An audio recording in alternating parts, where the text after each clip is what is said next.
Valorant's about to drop the biggest update in history. Literally, Riot told me this is one, their biggest update, and two, likely the biggest update they've ever internally played because that's how much changes are going on. I'm lucky. I have the patch notes in hand. 20 agents have been changed, gunplay changed, maps reworked, time to get into it. I was lucky enough to have early access with the Riot devs in order to discuss patch 11.08. They dropped this YouTube video. It is ahead of schedule. Things got leaked and timelines got pushed forward, but TLDR, I have the patch notes in hand. I just can't show them to you visually. I can reference them though, so you are gonna learn a ton in this video. 20 agents have been changed. 2 maps have been reworked. The Vandal and Phantom gunplay has also been changed, but what's cool is not only do I get to give you the numbers, but I gotta talk to the same riders who were featured in this YouTube video, and I understand the philosophy, I ask them questions, and it's time for you to get some insight. Like you see, in this small video, you see, let's say, the wall HP of Sage go down, and people are like, oh no, they nerfed Sage, or in a bit, they show Breach's ult get nerfed. It's way deeper than that. It's so much more is going on than what is shown in this video, but it was supposed to be an overview. Like near sight as a whole got its radius increased a lot. Like that is a huge difference, but it is all with the idea of making the tactical gunplay of Valorant more intentional. So I'm going to talk about all the ability changes as well as the gunplay changes. I will show you the 2 maps that they showed here. This was just in the public video. They actually showed us gameplay, like where the guy was walking around, but I can't show you any of that. I can tell you I saw it,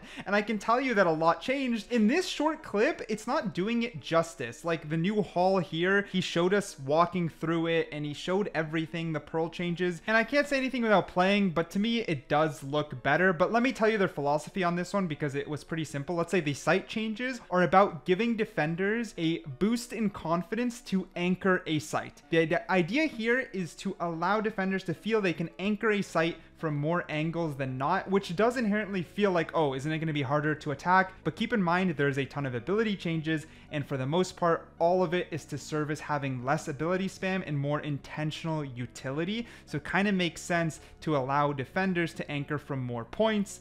But okay, those are some of the map changes. You get the overview. Let's dive into the juice of it all. Now there is a lot of ability changes to go through, and before I go through each individual agent, first let's make it clear, near sight, the radius has increased. So yes, you can see further when you get nearsighted, it is less brutal on you. Concuss durations across the board have decreased, so you are concussed for less time. Stim unifications, meaning Brimstone's Stim Beacon, Kayo's Null CMD, Reyna's Empress, anything that stims you has been modified. They didn't give me before and after timers in the patch notes for some reason, but what I'm understanding here is generally you are less stimmed. That sounds weird. You have less zoomies overall. I believe the increased firing rate, reload time, weapon draw time, and recovery speed have all reduced, but just take that one with a grain of salt because for some reason the numbers aren't clear, but everything else is crystal clear. So let's get into it just to make sure I'm abiding by the rules. If I say the change is substantial or massive, you can think like 50% or like a huge amount of time was reduced to an ability.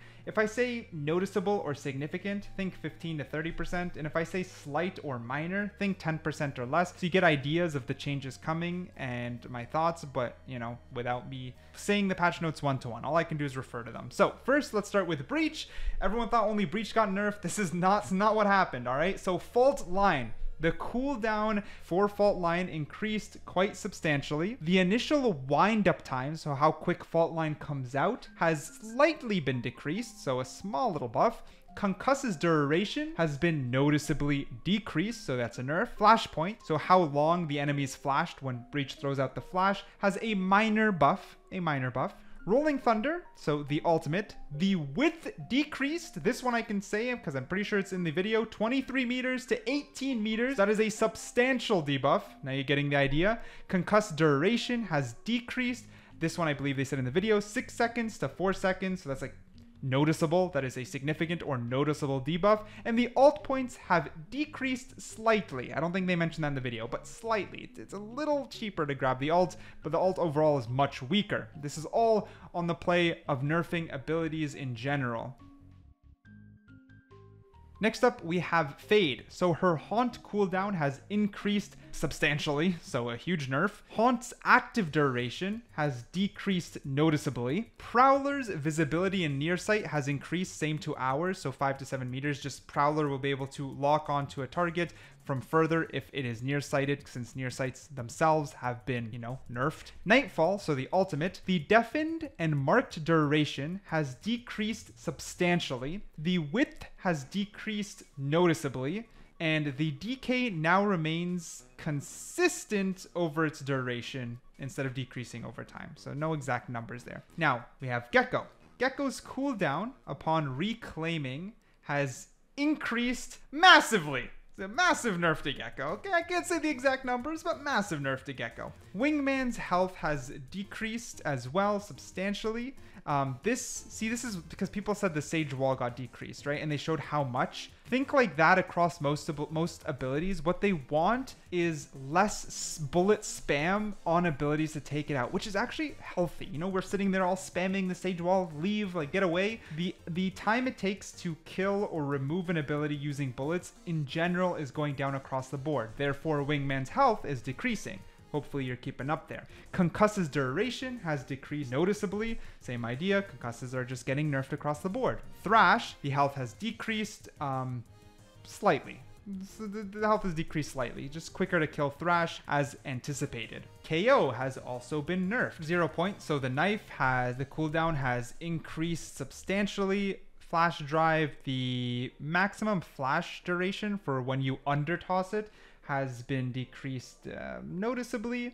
The ultimate, it matches the updated stim standardization. Like I said, I'm a little confused, but I think stims in general are a little bit weaker. That's what I'm understanding. Furthermore, Sova has also been nerfed, which is the recon bolt's cooldown has been increased substantially. Now, I didn't tell you guys exact numbers because I don't believe I'm allowed to. It's a little bit foggy on what I can and can't do, but I read these in this order because that is the group of initiators, and it's to show that in the video it just showed breach, but it's a change to initiators in general and making sure that initiators stay in that role of breaking angles and creating openings for their teams, but adjusting how often they can do that. And looking back at my notes, I could have said the entire time that all signature recharge times that are 40 seconds are going up to 60 seconds for initiators. They mentioned that in the presentation. Also, that initiators, the entire idea is for it to feel intentional and earned, and stacking abilities will still exist, but need more deliberation.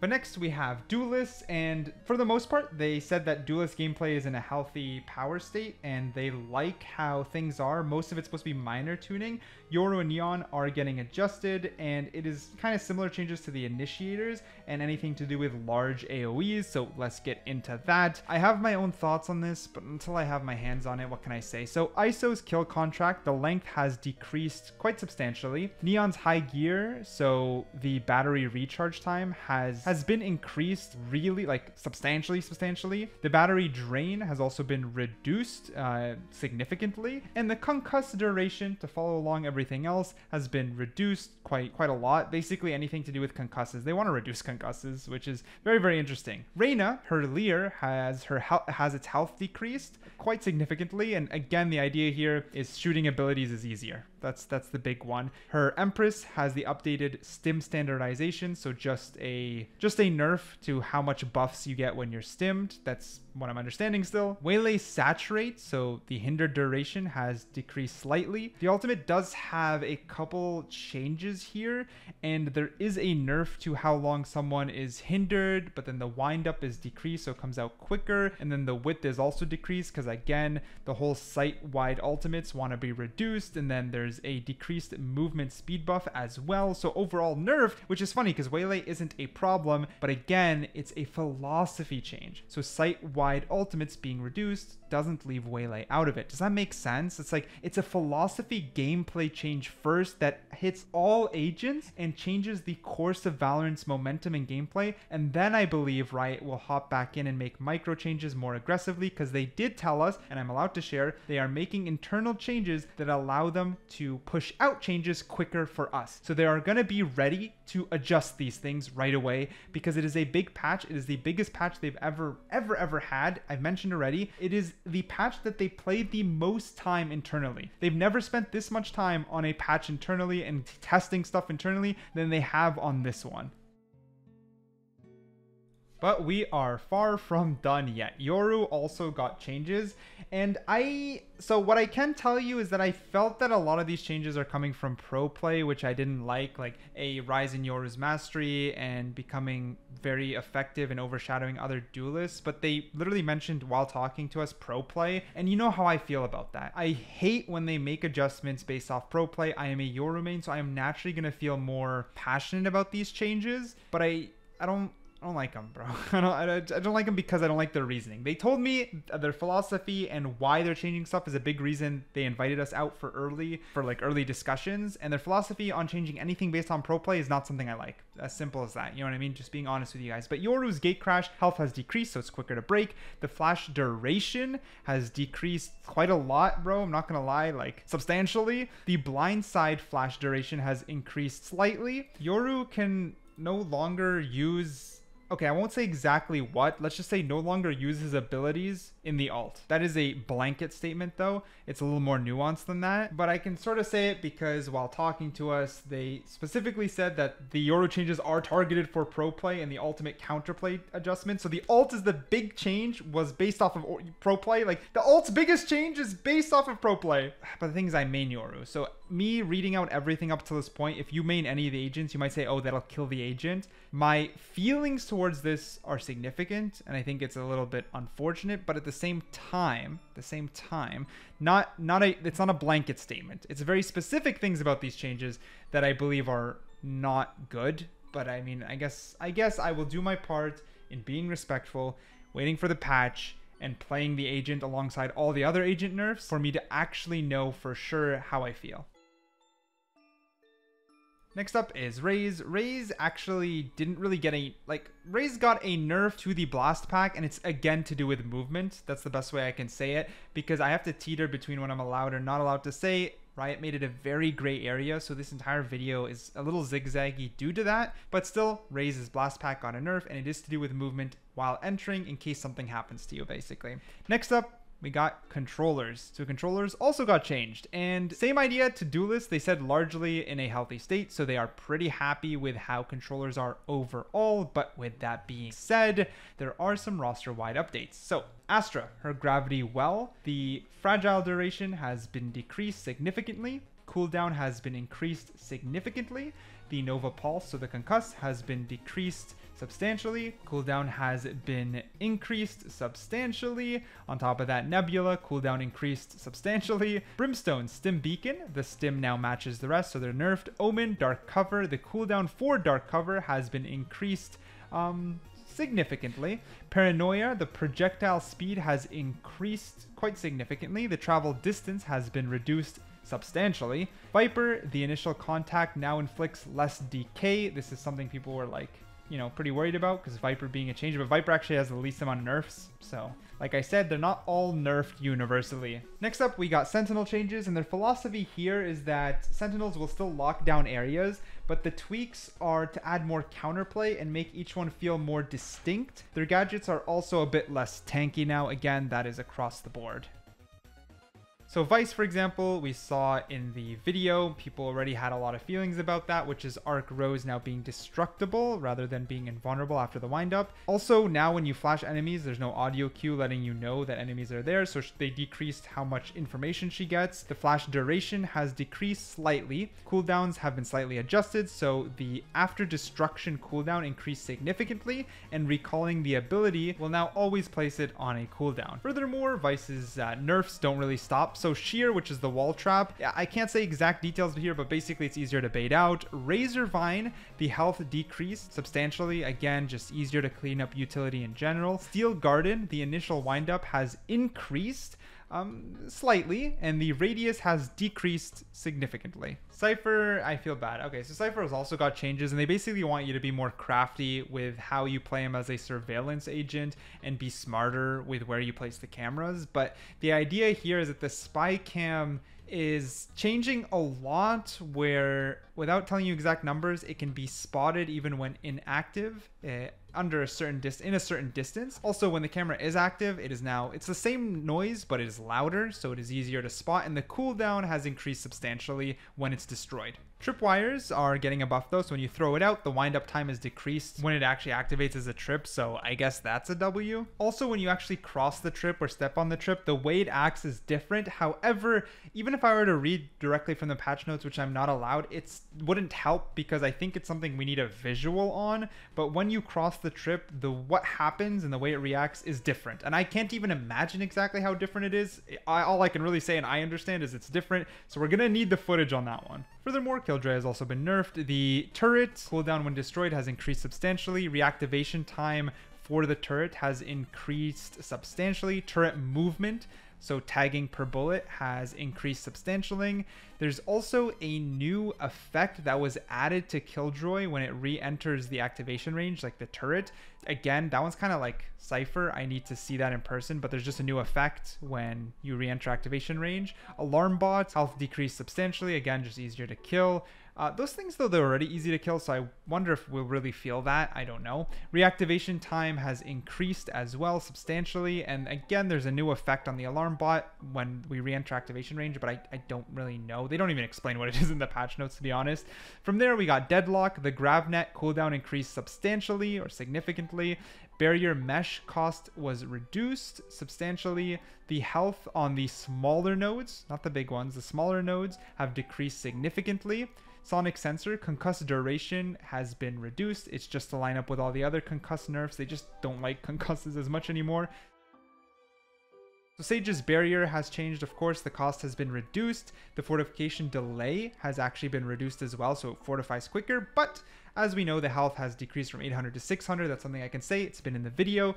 And it sort of gives you an idea on how much is coming. Like, it's nerfs across the board for the most part. I can tell you Harbor's rework is not coming in the next patch. It's coming a little bit later down the line. And let's say Harbor didn't get changes. So it's not like every agent got changes. There's no veto changes here. But there are just a ton of changes overall. I do got to say, like, two things. One, Riot explicitly said that their philosophy isn't just to change for the sake of changing, but it's to actually give them a further runway on agent mastery, gun mastery, etc. So it's about increasing like the overall skill ceiling potential, which is really cool. And I like the way Riot talked to us directly. However, if I were to criticize one thing, being able to tell you guys exactly the patch notes and giving you guys visuals and then talking to you guys and then receiving questions and then talking to Riot would have been a better foundation to inform the community. This is a little zigzaggy and I have to work around the limitations on what I'm allowed. Like, they opened the NDA for me and provided the patch notes for me to reference in order to make this video, but they clearly said reference, do not like put the numbers on screen and stuff like that.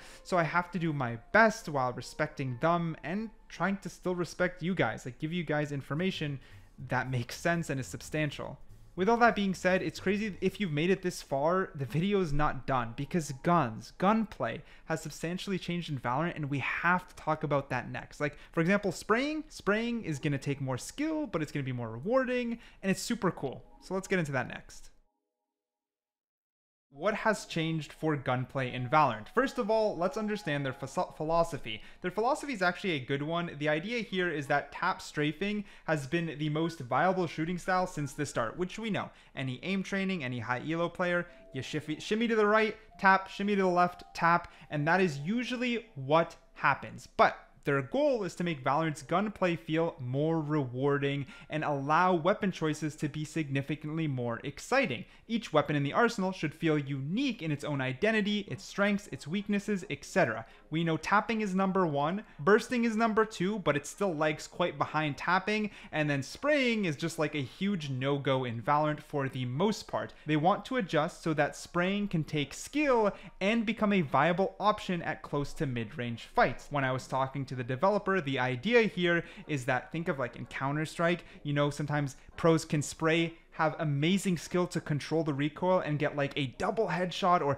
clear an entire squad. They want to bring that kind of into Valorant. They didn't say it that way, to be honest, and it's not going to be one-to-one. We need our hands on with it, but still the playstyles are about to become way more viable. Now I can only reference the patch notes. I can't show you or read them, I guess, one to one. It's a little bit hazy, but let me explain quickly what's being changed. So the Bulldog, the Phantom, and the Vandal under the rifle category are getting changes, and the Phantom and Vandal will get 2 more protected bullets each. That I can refer to because we were told it directly while we got a chat with Riot, meaning the Phantom will go from 6 to 8 protected bullets, and the Vandal will go from 4 to 6 protected bullets. The protected bullets just means like the bullets that are 100% the same recoil every single time. And even though it's just 2 bullets, I actually talked to the dev directly and I asked her, I said point blank, it's only 2 bullets, but I feel you only made that change if it was significant enough. And when we chatted, basically it is significant enough and it makes perfect sense. 2 extra bullets on the Phantom or the Vandal close range on a guaranteed as a protected bullet can be up to 2 extra kills if you control your recoil correctly. They're also changing how the recoil itself works, meaning the chance of the recoil going left and right and how quickly it goes left and right are being changed to make it easier for you to control the recoil on the Bulldog, Phantom, and Vandal.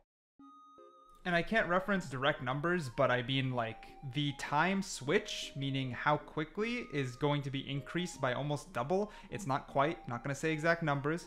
I'm gotta skirt around the rules here, but you get the idea. Like spraying is going to be more viable, and with greater protected bullets, even bursting is more viable since you get to burst for longer. And I think this is a positive change. We need our hands on it to know for sure, but I think it's good. It's nice to change it up from just only like strafe, tap a bullet, strafe, tap a bullet. You know what I mean? I think it increases the skill ceiling and it gives more value to bullets, in my opinion. Now, something else that's changing is the submachine guns. So they are making some changes to the SMG, and the idea is to change the Spectre and Stinger here. And kind of we know why, because the Spectre and Stinger kept sort of battling it out lately. Like a lot of people would just buy the Stinger because it is cheaper, and they started to blend in identities, and they're bringing those identities back. And I think they did this pretty well based off of the numbers. Basically, the Spectre has its spread reduced. It also has a quicker re-efficiency, meaning when you're bursting, the time of which like it becomes re-accurate is good again. On top of that, it gets an extra protected bullet, and you also have more time to counteract the recoil. So overall, the Spectre is going to actually be better at getting multi-kills through spraying and staying quite efficient at bursting, while the Stinger is actually going to have its spread reduced. So you still get that Stinger with going full auto, but the speed of which the spread actually happens will be about a bullet quicker, and the vertical pitch recoil will be more aggressive. So the Stinger still has that identity of being straight in your face, full fire, get that kill, while the Spectre is going to be a lot more controlled. You can counteract the recoil, you can burst fire better, so it's pretty good. That seems pretty good on paper. Furthermore, we do have some other changes, which is player behavior updates. So I think this one I can just straight say, you can now report people for rank manipulation, so smurfing or whatever other reason. And there are some system updates. So for example, you'll be able to, I think this has already been revealed, fingers crossed has already been revealed, but basically if they detect that you're rank manipulating or like they think you're a smurf, basically they're going to force multi-factor authentication on you. So hopefully that will reduce smurfing. We don't know for sure, but fingers crossed, if they actually reduce smurfing, that's gonna be a huge W. So we have the map changes, we have the agent changes, we have the gun changes, and this video took me so long to make because it is a little bit of a song on dance on what I can share, what I can't share, and I just gotta be transparent. It was the most confusing ever. Like the whole thing was confusing. I appreciate Riot a ton. I mean, I still got invited, I still got information. If you watched all the way through, you heard me yap for like 20 some minutes straight. You definitely learned stuff. You at least learned who's getting nerfed, what abilities are getting nerfed, even if not exact details. You're understanding that spray is getting better, rifle sprays are getting better. You understand that map changes are happening, and a lot of the map changes are to like promote more site play, like actually playing on site, which I think is really cool. I like the idea of expanding site play directly where it doesn't feel so one-dimensional, and I like the philosophy and explanations they gave us overall. For the most part, I was convinced about what and why they're changing things. Like I said, outside of, I know it's funny that it's my main agent, but when they mentioned Yoru and pro play, I have my disagreements, but I do think overall things were made clear, and I think I can confidently say, edging a little bit here, that I am excited to play this patch because I personally do like the shakeup. I do like things changing. With that being said, only time will tell. Hopefully you learned something new, and let me know what you think down below, because I think there's going to be a lot of thoughts, a lot of opinions, and put them just in case I have a chance to ask more riders more things. Just put your questions down below. Maybe, like, there's a chance they see this, there's a chance I can talk to some, maybe not, maybe. Put your questions down below, and again, thanks for watching.